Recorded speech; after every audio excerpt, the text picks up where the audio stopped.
to part 2 of Drop Bear and Panda. Save the World. Episode 88B. 88B. And why is this 88B, Michael? Well, I will tell you, it's 88B because the microphone on your microphone in the original 88A didn't work. It shit the bed. It did shit the bed. So we have to re-record this. Now we're at the studio where we only have one mic, and it's a directional mic. It's not an omnidirectional mic like the other one. So who knows how this is going to turn out.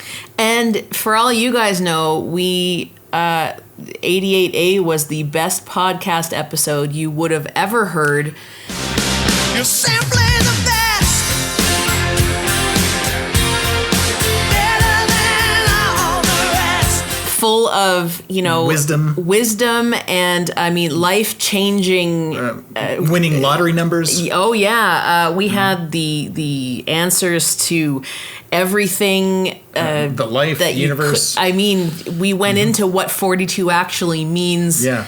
Beyond the ASCII code, because I know that's where people are going to go with that automatically. Holy cow. We told you what we thought about, aliens on Earth. Yeah.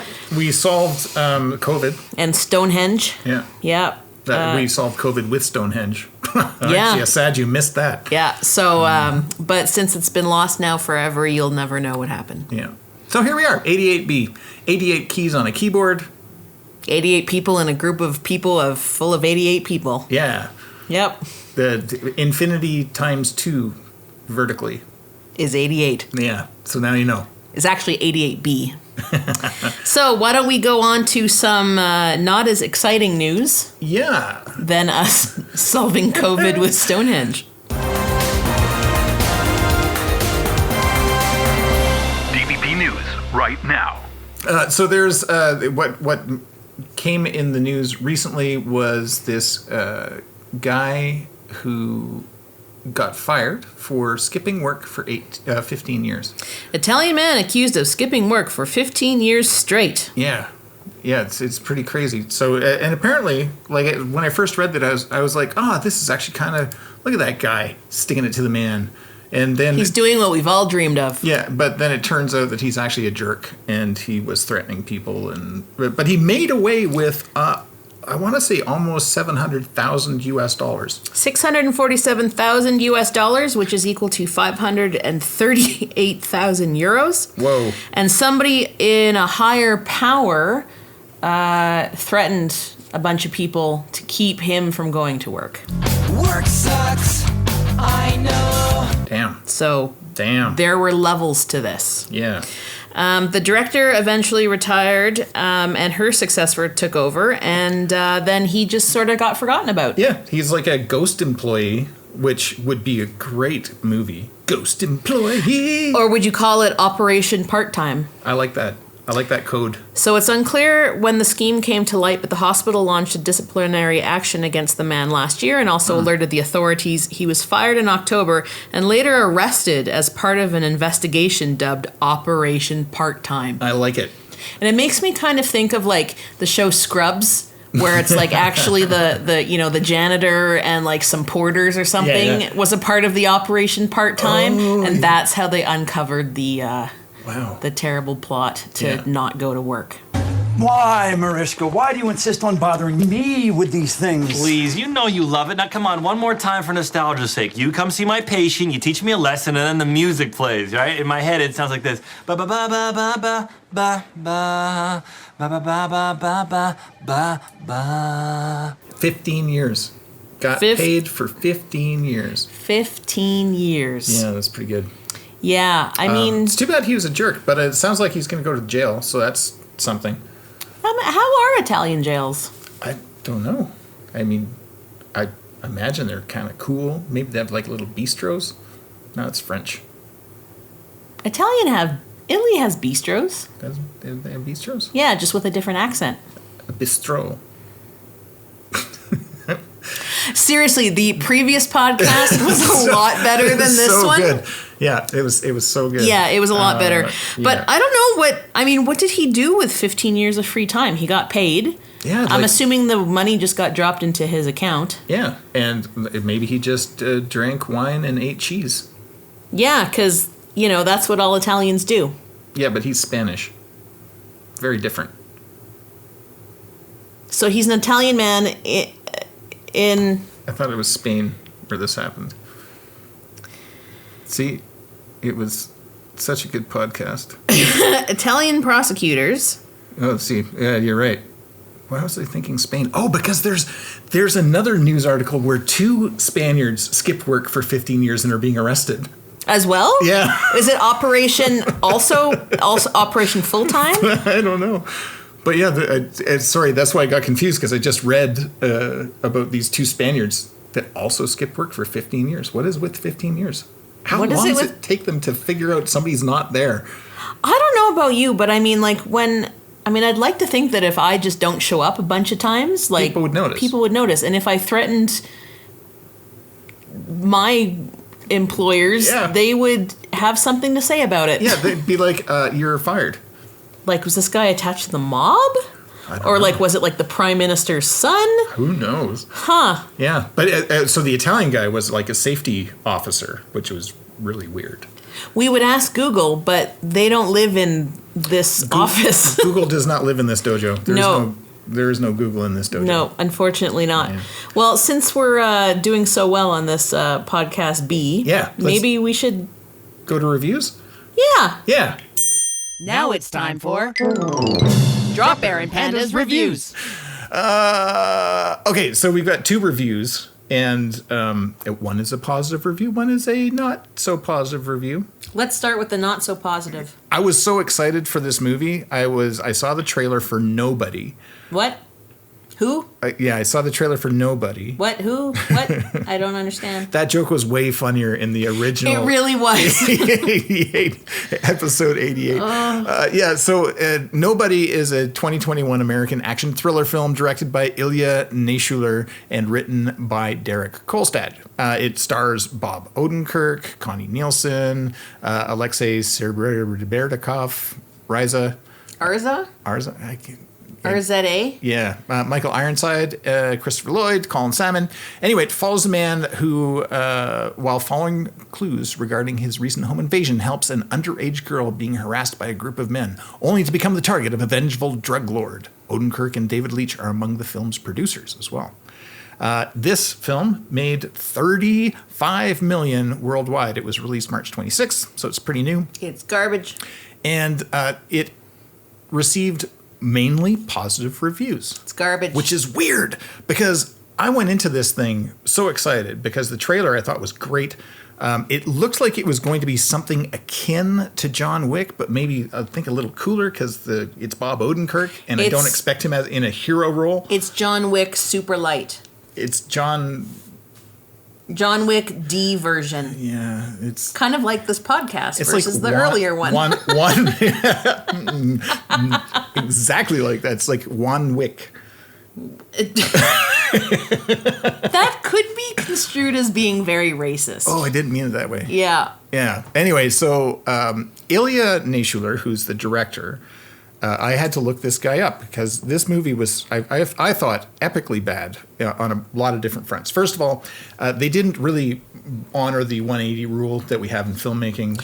Explain what that is. So basically, it's moving the camera on an axis of 180 degrees, no more than, so that you understand where characters are in space. Yeah. So if you not in space. To boldly go where no man has gone before. Can't hear you scream, which is what I wanted to do throughout this movie. Yeah. So when you screw up this 180 degree rule, which some movies can actually get away with it, it feels like the continuity director kind of fucked things up. It makes you feel like the director put the actor in the space in the next shot, not where they were before. Yeah. Kind of like if you're watching a scene and an actor is wearing a pink sweater, then suddenly they're wearing a red sweater, and then they're back to wearing a pink sweater. It makes your brain hurt, and it doesn't make any sense. Yeah, and in this case, you can't figure out where they are in the room, which is kind of important because movement matters on film. Like, if they move to a different part of the room, that means something. And then suddenly, anyway, so... Yeah, you're like, why are they teleporting, throughout the room? Yeah, that's what it's like. So anyway, they did this a bunch of times. We actually had to stop the movie, rewind, and double check because I'm just like, they did it again. And lo and behold, that they did. There's a scene that somebody was talking about that I'd have to go back and watch this again to see, which I will never do. And it's where they've got the sniper rifle and the bolt is on the opposite side of the frame, the bolt for the rifle, and then they so that you could see something specific, but then it flips over to the other side. It mirrors itself. It's really weird. So it was like the opposite because they used a mirror kind of thing? Yeah, but not on purpose. Like they did it because it was lazy. So anyway, this guy, Ilya Naishuller, you would know him as a director from Hardcore Henry if you ever watched that film. And that's like the first-person movie, I think. And pretty interesting, like a really interesting take on it. He came to that through a music video he did for Biting Elbows called Bad Motherfucker that ended up with like 54 million views on YouTube and Vimeo. Both are first-hand shooter style, and he was born in Moscow in 1983. This will become important later because this is John Wick Light, and there are Russians, and there are assassins, and there are spies and guns and stuff. And a kitty cat. And a kitty cat, which I don't understand. And a kitty cat bracelet. Yeah. Which there's no payoff for the kitty cat bracelet whatsoever. No, but the preview makes the movie look like the kitty cat bracelet is very important. Yeah. And it looks like... So the preview is a man... has a dead-end job, he's in a loveless marriage, but it's clear that he used to be an assassin or some sort of FBI, CIA, killing people and bad guys kind of dude. Yeah, there's a home invasion, and he doesn't do anything about it. And it kind of tweaks something about it, and he ends up, going back in for like one more kill, one more rampage. Yeah. So I'm not giving anything away, but they made it very clear that this kitty cat bracelet was a thing, and it's just that one. Yeah. It just, anyways. So it was terrible, and I want to bring this up that the writer Derek Kolstad actually wrote John Wick 1, John Wick 2, John Wick 3, John Wick 4, is writing John Wick 5. Like, it's kind of like if I just came out of film college, like budget film college, and wanted to make a John Wick movie. That's what it felt like to me. Yeah. And it wasn't, there was maybe about 3 parts in the movie where it actually gave me a chuckle, and I thought they did a good job. But they tried to have funny parts in it, sort of like Die Hard has funny parts, but because the acting or the script and the editing wasn't done well, it didn't land. Yeah, and they didn't really pull that. So it wasn't funny. So we were like, what the fuck are they doing? Like, I don't understand why did they do that, or why did they say that? It could have been funnier with another director. Maybe. Or if, it was like Edgar Wright. Yeah, if Edgar Wright did it and it was set in Ireland and give them some accents or some Geordie accents. Yeah, that would be better. I could have seen it being done way better by somebody else. Yeah. It just didn't land. We were disappointed. And you came in being really excited to see it, and I came in being like, I don't really know much about it. So we came in from two very different angles. Very different vantage points. Yeah. Bob Odenkirk was not terrible, but he was one note throughout. His character, Hutch Mansell, I have a problem with the name Hutch. I just think that it's really stupid. And my problem with this movie was how heavy-handed the writing was. Cliche. Yeah. So and it was, cliche. And the editing was terrible. Alexei Serebryakov, who played Yulian Kaznatov, he's got like a whole ton of Russian acting creds, which I assume is why Ilya used him. He was also in McMafia. Connie Nielsen was the wife, Becca Mansell. She was in Gladiator, Wonder Woman, Justice League, Rushmore. Christopher Lloyd was there, which was actually kind of good. And he was the best part. Yeah. And he didn't really do much. No, and Michael Ironside, who made an appearance, also didn't do much. No, I don't even really think he had to really be there. Yeah. Anyway, so here's the thing. It made $35 million, early, which is great for them. But it's a terrible movie. I give it 1 drop bear. I give it maybe half. Half a drop bear? Maybe half for Christopher Lloyd and half for RZA. Yeah. Riza? Yeah. Riza? Yeah. Yeah. I don't... Both very bit parts. Yeah. Okay, on to the positive review. Yeah. So we started watching. We're always looking for fun series to watch. Series. And we came across one on Crave called Crossing Swords. And Crossing Swords is, it follows Patrick, a good-hearted peasant who lands a coveted squire position at the royal castle. This is all animation, stop motion. Yeah, the little peg people. Peg people from Fisher Price. From Fisher Price. Yeah.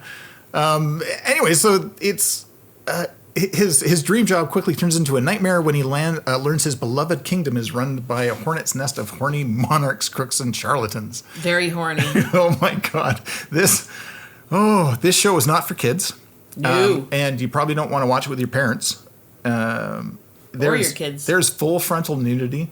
There's sex. There's violence. There's sex violence. What about in here?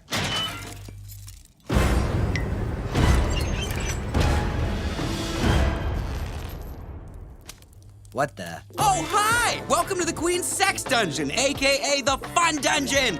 Everything. Cock and balls. Yeah. So the creators and producers are John Harvatine IV and Tim Root, both from Robot Chicken. And you'll see that a lot of people are Robot Chicken people. Yeah. Who's your favorite? Or what was the biggest surprise for you? That Nicholas Hoult plays Patrick. Huzzah! Nicholas Hoult from the Great. The Great. That's off of me. Yeah. He plays the King Peter, who is the husband to Catherine, who will be Catherine the Great. That was such a great show. So shocked that he voiced that, and he's also from Mad Max Fury Road and Warm Bodies, who also voices some Robot Chicken, which I was very surprised with as well. Yeah. He is a delight. Really Broth is. is great. They're all really good. It's just Seth Green is in it, and not as a major role. no. Which I think is kind of cool. But lots of Robot Chicken people. If you like Robot Chicken and you like Archer, And Team America. yeah, that kind of stuff, South Park, you will like this. It took a couple episodes To really get going. Yeah, to find its footing. I thought maybe the first or second episode were a little long for a full half an hour or 22-minute episode. Yeah. But it is so wrong on so many levels, which Yeah. means that it's so right. Oh, yeah. And we must be weird people because on IMDb it's like 66% or maybe it's like 6.6. Yeah. And nobody is like 7.5 or like 8 or something no, like it's- that. it's So weird. we It's are like we're on the the opposite sides of everyone else. We're in the upside down. We are in the upside down. Yeah. Speaking of the upside down, in episode 88A, we did a palate cleanse and had you brush your teeth and drink orange juice to see if your taste and smell miraculously came back or how horrible that would be. Well, I don't think it was to get my... Yeah, it wasn't really to see if it came back. It was just to see... If you, Because that's a horrible thing to do, is drinking brush- orange juice after brushing your teeth. So Yeah. we had Colgate Max Fresh. yeah. And you bought the orange juice? Yeah, I did. I got it pulp free, which I thought was nice of me. And anyways, you can watch this if you go to dropbearandpanda.tv. There will be an episode of this taste test because I shot it on the iPhone. We're not Yeah, going to tell you it's- how it goes. It's not a great video. It's like right in my face, and you get to watch me, brush my teeth, which Yeah, I don't know. It's if probably you like that sort of thing. Rule 37. I don't know. It's whatever. But are we gonna ruin the ending? No, I think people have got to go see it. Okay, well, we did that thing, and normally it is the worst thing that you could possibly do. So that's all we're gonna say. Yeah, 100%. Is it still the worst thing you can do, or is it not the worst thing you can do Well, after 3.5, almost 4 months after COVID? Yeah, I think you need to go check it out and discover for yourself. Yeah, thanks, Luke Saber. He's been asking us to do that forever. dropbearandpanda.tv. We love our sponsor, Sock Rocket. They do some amazing things. If you buy a pair of socks from Sock Rocket, they give away 3 pairs to people in need. And we just want to give a huge shout out to Sock Rocket, sockrocket.ca. They're our sponsor, and they kick butt. Throw some numbers down here, Panda. Recently, they donated 3,200 pairs of socks to 5 different agencies across Canada. Whoa. 1,000 pairs of socks to the Mustard Seed in Calgary. Nice. 1,000 to the Good Shepherd Shelter in Toronto. 200 to the Emma House in Calgary. Wow. 200 to Harmony House in Ottawa. And 800 pairs of socks donated to Toronto Seton House. Wow. They're so great. Yeah. Man, I love them. Yeah. And Tommy has got the best title ever. He is a sockmonger. Which I just love. Now, we went to Rob Mitchelson for a brand new jingle, and here it is. Well, I've got a girl whose socks are swell. When she orders socks, she goes like hell. Those rocket socks on both her feet, I guess you'd say her socks are neat. Sock Rocket socks are made to share with other folks who need a pair. A sock subscription, fresh designs, I'll tell you, man, these socks are fine. Sock Rocket socks, oh, Sock Rocket socks. Space age feet that can't be beat, oh, space age feet that can't be beat.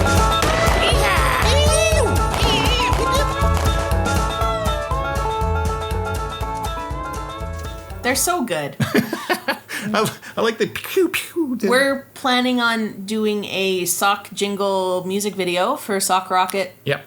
We don't know which one we're going to do yet because Rob keeps making new ones. Yeah, and if you go to the dropbearandpanda.tv website, you'll see that there is a page that has all the sock jingles for Sock Rocket on it, so you can listen to them like an album. Giddy up. Yep. Ow! It's time. For Drop Bear and Panda to save the world. So, who's saving the world? Well, I'll tell you what. Besides Sock Rocket. Yeah, besides Sock Rocket, we got Charlie Long. Did I pronounce that right? Charlie Long. L-U-O-N-G. Right.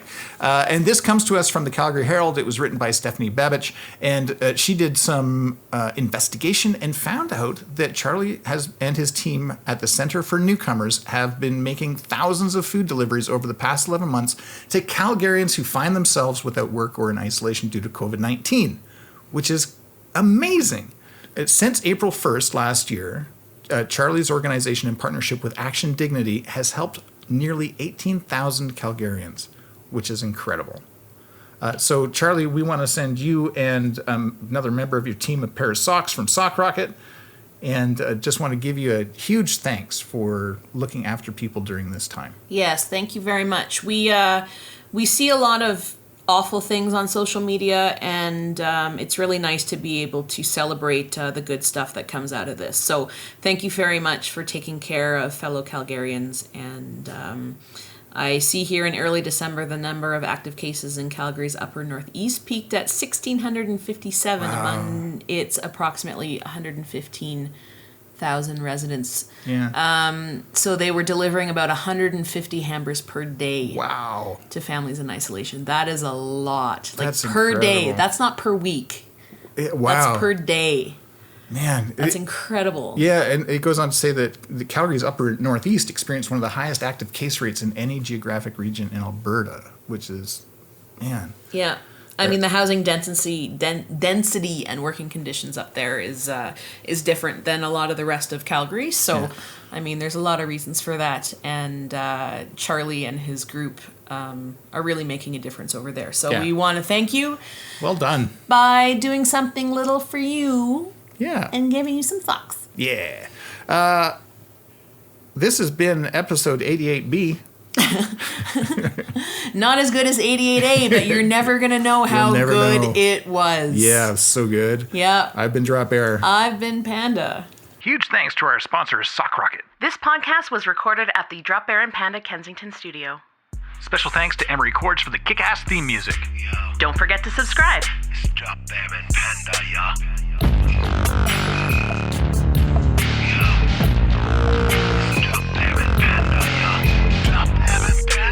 Coming at you, Panda.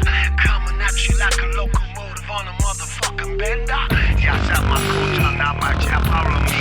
Yeah, with Michael Doggies, yeah, you be checking on the flow, yo.